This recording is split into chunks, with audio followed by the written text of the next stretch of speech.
President's daughter humiliates me at the reunion, mocking my farmer's life and lack of education.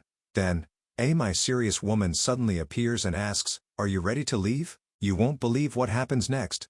Samuel Davis is my name. Since I was a little child, I have struggled to engage in conversation with others. I don't have many friends because I'm an introvert. I've been assisting my grandfather with his work since I was a small child because I can't even handle a part-time job interview well. My grandfather is a farmer, and I live close to his home and farm. I've been trying to help the family out financially because my mom has a weak constitution, and we live as a single-parent household. At one point, my grandfather said to me, "You're doing fantastic, Samuel.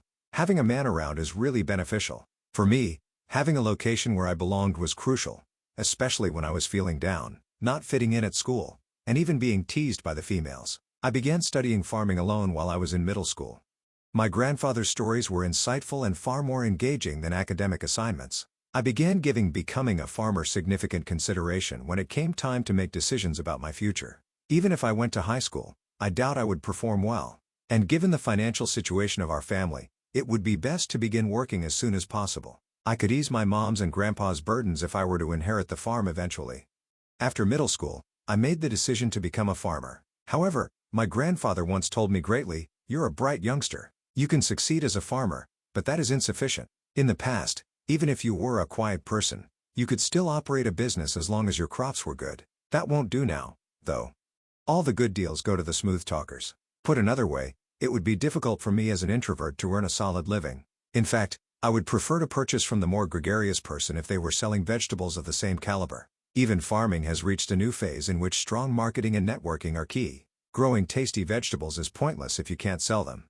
I have to get over being shy. I was thinking along these lines one day when I got a notice about a middle school reunion. My grandfather suggested, "This might be a good opportunity to get over your shyness," but I wasn't too excited. "Go try it out." I made the decision to go. The venue for the reunion was booked out, and it was bustling with a bunch of people. When I entered, I was alone, just looking around without anyone to talk to. Then, I noticed a very beautiful woman at the front. She was stunning and had a great figure. She was wearing a brown dress that was very chic and elegant. Did we have someone like her in our class? It had been quite a while since we graduated, and I didn't remember her name, but she probably didn't remember me either. As I was thinking that, I was tapped on the back. "Samuel? Michelle?" It was Michelle Johnson, a classmate from elementary school. In our hometown, there's no one who doesn't know her. Her father is the president of a large corporation. She's the typical president's daughter. For some reason, Michelle came and sat next to me. Then, other classmates began to gather around her. All of them had grown up to be very fashionable. I felt embarrassed in my boring attire. Though I had been trying to keep out of the conversation, Michelle suddenly raised her voice. "Speaking of which, weren't you riding a tractor the other day?" "Yeah, I've been farming since I graduated from middle school." "Really? You're a farmer right after middle school. No wonder when you walked in, I thought you were some grandpa." Hilarious. She was loudly saying this in front of everyone intentionally, and it made me feel like all the people in the venue knew about it. The others looked at me with a mix of pity and cruel amusement, like they found some entertaining tidbit. "I heard that even farmers are fashionable these days, but you're totally different, Samuel." "I don't really have many clothes." "I thought so." "Uh-huh." Led by Michelle, everyone laughed along. This was typical of her. She had been teasing and bullying me for as long as I could remember. I could understand it during our school days, but I couldn't figure out why a person like her would still target someone like me. Then one of our female classmates spoke to her. "Hey, Michelle. Isn't that famous actress going to be in a commercial for your father's company? Do you get to meet her?" "Yeah, it's not a big deal." "Amazing. Have you ever met her? She was in a magazine recently." A lively conversation began, and once again, I was left out. Then Michelle said to everyone, "Hey, why don't we get together for drinks again with the same group? Let's meet next month." "Sounds great. By the way, hey, Samuel, you should come too." The moment she called me, I could almost hear the unspoken why him from everyone. Despite the fact that she had always mocked me, I wondered why she would want to see me again. "I need to use the restroom," I muttered. Unable to bear the cold stares, I left the table. A few seconds later, laughter broke out at the table. I felt like they were laughing at me, and it weighed heavily on me. When I returned from the restroom, I didn't go back to the previous table. I sat in a corner drinking alone. Then, the woman in the brown dress who had been sitting next to me earlier gave me a warm smile. I wished I could strike up a conversation smoothly at times like this, but I was at a loss for words. As I sat there in silence with my glass in hand, she started the conversation. "You're Samuel Davis, right?" I overheard earlier. Are you a farmer now? Apparently, she had heard my conversation with Michelle earlier. I felt embarrassed, but she didn't seem to be making fun of me. My grandpa runs a farm, and I hope to take it over someday. That sounds wonderful. And, no, I can only help out a little for now. I was surprised to find myself able to continue the conversation despite my usual mumbling, but that time abruptly ended. Michelle had returned. Samuel, are you pitting on her? Come on, farming folks can't do that. Laughter echoed throughout the venue at her comment. She didn't stop there. Hey, I heard that farmers eat things like locusts. Is that real? Absolutely not. That's disgusting. Insulted, my situation kept getting worse and worse. I felt terrible for ruining the mood because of me, especially for the woman in the brown dress. She had the kindness to approach someone like me. I thought about leaving the place. Then that woman in the brown dress said something unexpected. I've eaten locusts before. What? I've also eaten crickets. They tasted like shrimp, and they were really good. What? That caused a great commotion. But maybe because she was attractive, her words seemed to have a certain sway over everyone, and the reactions started to change. I've heard about it too. Eating insects is becoming a trend, right? I've seen it on TV too. In some places abroad, they even eat crayfish. Their opinions suddenly turned positive and started to fly around. Michelle tried to steer the conversation back, but everyone was siding with that brown dress girl, so nobody was listening to Michelle anymore. Samuel, should we get going soon? What? Suddenly, I was taken away by that woman in the brown dress. I was not sure what was happening. We walked down the night road. Why did you help me? Also, I'm sorry. I haven't even asked for your name yet. I still couldn't remember who she was. Then she said with a blush, I'm Jennifer Roberts. Do you remember me? Jennifer. Wait. That Jennifer. I was in the same class as Jennifer back in 8th grade. At that time, she wore thick glasses with a braid and looked like a serious person. She looked so different now that I was taken aback. I've always wanted to say thank you, Samuel. That's why I brought you out here. Thank me. When I asked, she told me she had been a chronic school refuser until 7th grade. When she gathered the courage to attend school in 8th grade, she got strange looks from her classmates, and they talked behind her back. I thought I really hated school. On the way home that day, I tripped, and my bag spilled. I was picking up my things, feeling miserable. Then you, Samuel, who was in the same class, helped me. I certainly remembered that. As I picked up the scattered school supplies, I told her, you know, vegetables don't get tasty unless they get some sunlight.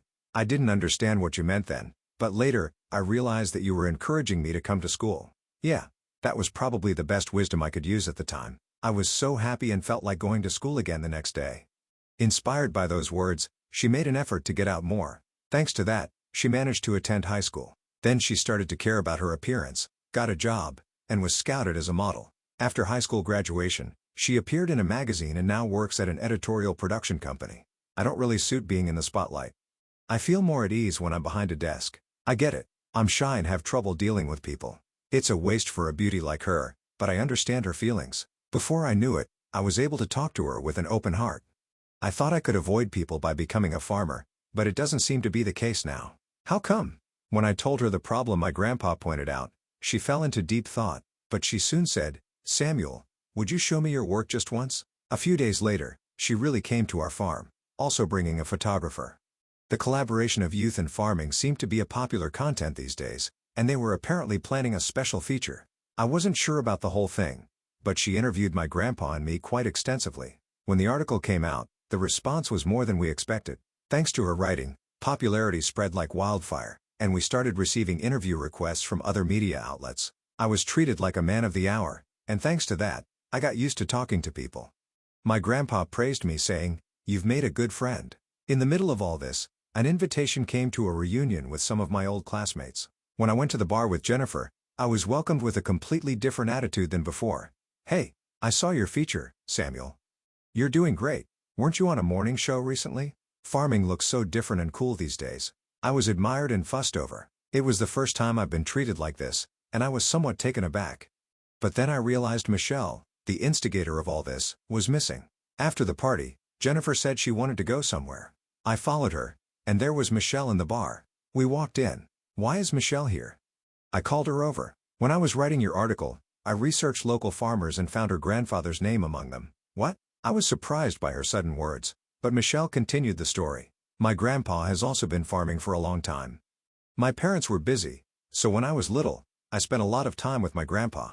It seems her grandfather, after stepping down as a company president, took up farming, hoping to make a name for himself by only his ability. But things didn't go as planned, and he couldn't grow good vegetables. Back then, Michelle used to accompany her grandfather to the market with their vegetables, but they always had leftovers. She wondered why her beloved grandfather's vegetables didn't sell, while the ones that always sold out at the same stall were the vegetables grown by a man named James Davis.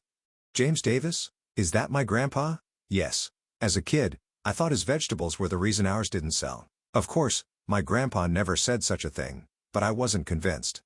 When I found out in middle school that you were his grandson, Samuel, I was so frustrated. I believed you. But it turns out that wasn't the only reason. She was walking the path her parents had laid out for her. Even if she had something she wanted to be, she was scared of failing like her grandfather. But Samuel, you chose to be a farmer on your own.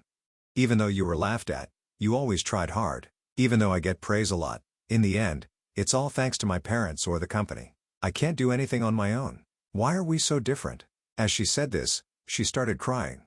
I couldn't help but speak up. Is your grandpa still farming? Yeah. Can I visit the farm sometime? I want to see what kind of field it is. I'll bring my grandpa along. Can I join too? There might be something I can help with, Jennifer added. Michelle looked surprised. Why?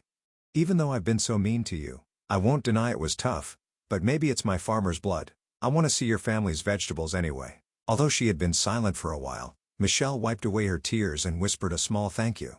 That day, I realized something.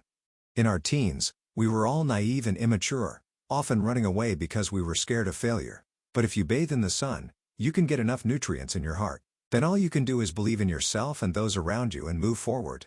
Because there will surely come a time when you will be rewarded. No matter how many years it takes, the day will come when you can cultivate a fruitful life. I believe that.